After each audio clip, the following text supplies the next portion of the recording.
Now, at the same time, the National Assembly members have threatened to shoot down the supplementary budget that is set to be presented by the executive if CDF funds will not be released by next week. The lawmakers, who seemed to be scaling up their fight, want Treasury CS Njuguna Ndungu and Attorney General Justin Muturi to appear before them on the NG-CDF funds release stalemate. Let's get more from our very own Stephen Little. The 290 constituencies have been allocated 44.2 billion shillings as NG-CDF for the financial year 2022-2023. In communication from Treasury, the monies cannot be released until the Attorney General gives an advisory on the Supreme Court ruling on CDF. Members may note that there is that proviso on subject to getting an opinion from the Office of the Attorney General. And Honorable Speaker, I do not want to dwell on that subject a lot because we have had discussions outside this plenary, Honorable Speaker. The 2015 Act has not been ruled on by the courts. And therefore, what is this opinion that you are seeking from Attorney General? The idea that the CS National Treasury is still seeking some advisory opinion from the Attorney General on this very straightforward matter is basically to take this House in circles.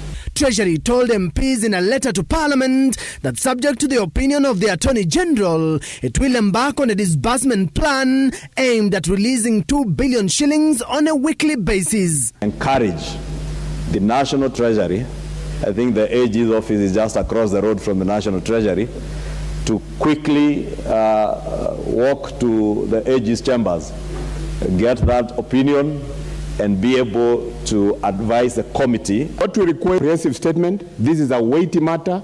There are children back at home, they have not gone to school. There's a lot of outcry. And what we expect is actually a comprehensive statement, a comprehensive feedback with very clear timelines on when this is going to be disbursed. We have Form 4s right now who are not in class, and they have exams that they are starting very soon.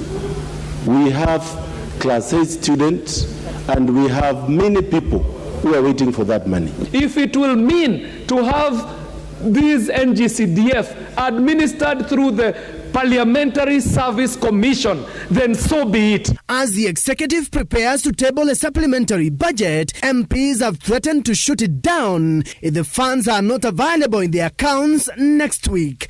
The supplementary budget is coming in 2 weeks' time.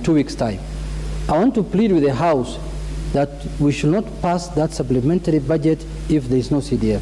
That's the language the executive will understand. Saa hii tukikaa hapa Bwana Speaker, messages yenye tunaipokea kutoka wanafunzi, tunaenda lini?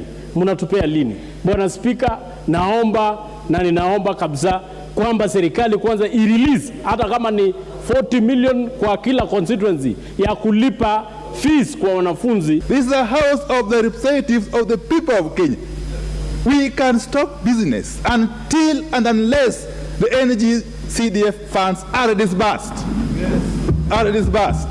And let nobody think that they can intimidate us. The National Treasury, in its communication to Parliament on Wednesday, told MPs that significant resources have been directed towards mitigation of the ongoing drought ravaging the country. The National Treasury is torn between the lines of the Supreme Court verdict that declared the CDF Act of 2013 as unconstitutional. MPs maintain that the NG-CDF of 2015 is still in place, and so the CDF funds should be released from next week.